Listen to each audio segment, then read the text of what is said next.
Part 3। आज हम पढ़ेंगे विषय हिंदी कक्षा 7 द्वितीय सत्र का दूसरा चैप्टर हम भी बने महान, उसका स्वाध्याय। स्वाध्याय से पहले हम अभ्यास की बात करेंगे। प्रश्न 1, निम्नलिखित प्रश्नों के उत्तर दीजिए। पहला सवाल, बच्चे को बचाने में देरी होती तो क्या होता? तो उसका उत्तर होगा, यदि बच्चे को बचाने में देरी होती तो वह सामने से आ रही मोटर के नीचे आ जाता और उसे चोट लग जाती। दूसरा सवाल, दूसरों की जान बचाना हमारा पहला कर्तव्य है, तो आप किन किन बातों को अपना कर्तव्य समझते हैं? तो आप कुछ भी लिख सकते हैं अपने कर्तव्य के बारे में। नियम का पालन करना, घर के बड़ों को सम्मान देना, देश की सेवा करना, सबके साथ मिलकर रहना। तीसरा सवाल, मुख्य अतिथि को द्वार पर ही रोक देना सही था, क्यों? कि समारोह में, उसका उत्तर होगा, समारोह में उन्हीं को प्रवेश दिया जाता है जिनके पास निमंत्रण पत्र हो। समारोह के मुख्य अतिथि के पास निमंत्रण पत्र नहीं था, इसलिए उन्हें द्वार पर रोक देना सही था, क्योंकि नियम सबके लिए एक समान होने चाहिए।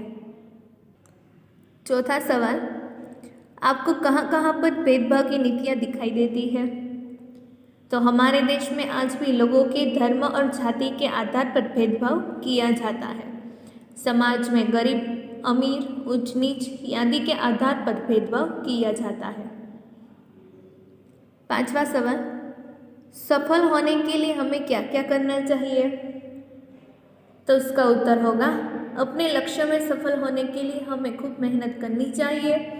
लक्ष्य को प्राप्त करने में आने वाली बाधा को दूर कर देना चाहिए। छठा सवाल, आप किसको प्रामाणिक इंसान कहते हैं?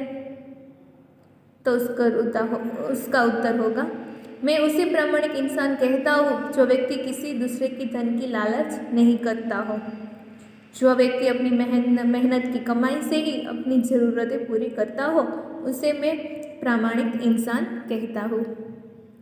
अब हम प्रश्न 2, 3, 4 और 5 वो एग्ज़ाम में नहीं आते, इसलिए हम वो नहीं पढ़ेंगे, लेकिन आपको ध्यान से वो पढ़ना है और अपने आप ही उत्तर देना है, लेकिन नोटबुक में ये प्रश्न आपको नहीं लिखने। अब जाते हैं हम स्वाध्याय की ओर। प्रश्न 1, निम्नलिखित प्रश्नों के उत्तर 2-2 वाक्यों में लिखिए। उसका पहला सवाल, लड़के के रोने का क्या कारण बताया? तो लड़के ने रोने का कारण बताया कि उसके पास एक चवन्नी थी कि वह भी कहीं गिर गई। अब यदि वह चवन्नी न मिली तो उसकी माँ उसे मारेगी। दूसरा सवाल, नरेंद्र बड़ा होकर किस नाम से प्रसिद्ध हुआ?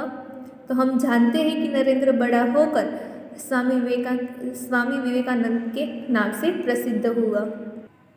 तीसरा सवाल, इस प्रसंग में नरेंद्र में कौन कौन से गुण नजर आते हैं? तो हम इसमें लिखेंगे कि इस प्रसंग में नरेंद्र में मानवता, कर्तव्य पालन और साहसिकता जैसे गुण नजर आते हैं। चौथा सवाल, द्वार पर रांडे को देखकर स्वागत समिति के सदस्यों ने क्या किया? तो द्वार पर रांडे को देखकर स्वागत समिति के सदस्यों ने उन्हें आदरपूर्वक मंच की ओर ले जाने का प्रयास किया। पांचवा सवाल, अल्पाहार के समय कौन नहीं दिखाई दे रहा था?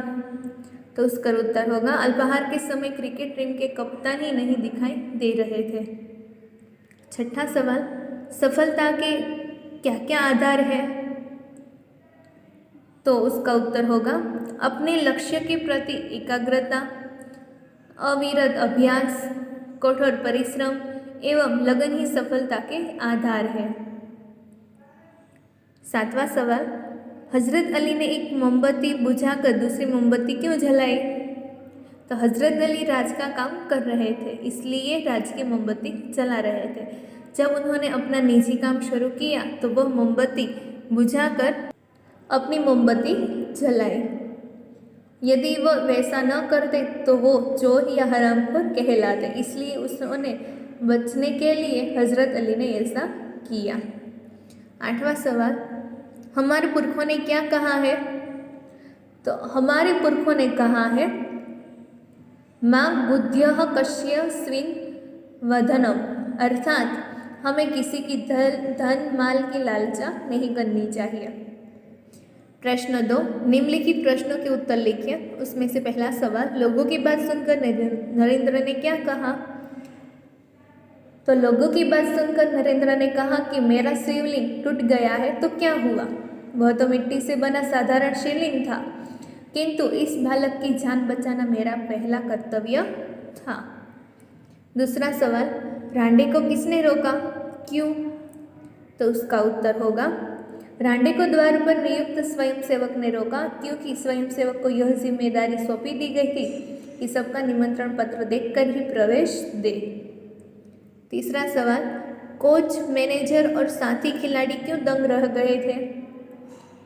तो उसका उत्तर होगा, अल्पाहार के समय सब उपस्थित थे, किंतु टीम का कप्तान ही नहीं दिखाई दे रहा था। पूरी टीम, कोच और मैनेजर सबको कप्तान दिखाई दे रहा था। पूरी टीम, कोच और मैनेजर सब उसे ढूंढने लग गए। तब किसी ने उसे उसके कमरे में गैलरी में क्रिकेट का अभ्यास करते हुए देखा। तब अभ्यास और क्रिकेट के प्रति इसका ऐसा लगाव देखकर कोच, मैनेजर और साथी खिलाड़ी दंग रह गए। चौथा सवाल, राजकाज का काम कैसे अच्छी तरह से चल सकता है? तो उसका उत्तर होगा, हजरत अली राजकाज के लिए राज की मोमबत्ती का उपयोग करते थे और अपना काम करने के लिए वे अपनी निजी मोमबत्ती का उपयोग करते थे। राजकाज का काम तभी अच्छी तरह से चल सकता है जब हम राजकाज के काम में हजरत अली जैसा प्रामाणिक रखें। अब हमारा प्रश्न 3, उचित विकल्प के सामने गोला कीजिए। तो पहले आप ध्यान से ये विकल्प देखिए और उसके सामने मैंने खरे की निशानी की है, तो वह उसके उत्तर होंगे। बाद में हमारा अंतिम प्रश्न, कोष्ठक में से शब्दों को चुनकर समानार्थी शब्दों की जोड़ बनाएं और उसके शब्द का वाक्यों में प्रयोग कीजिए। तो आपको वाक्य में प्रयोग नहीं करना है, लेकिन आपको समानार्थी शब्द की जोड़ बनाने हैं। तो मैंने यहीं पे जोड़े हैं, आप देख सकते हो, वैसे ही आपको जोड़ बनाने हैं और यहीं पे हमारा दूसरा इकाई का स्वाध्याय पूर्ण होता है।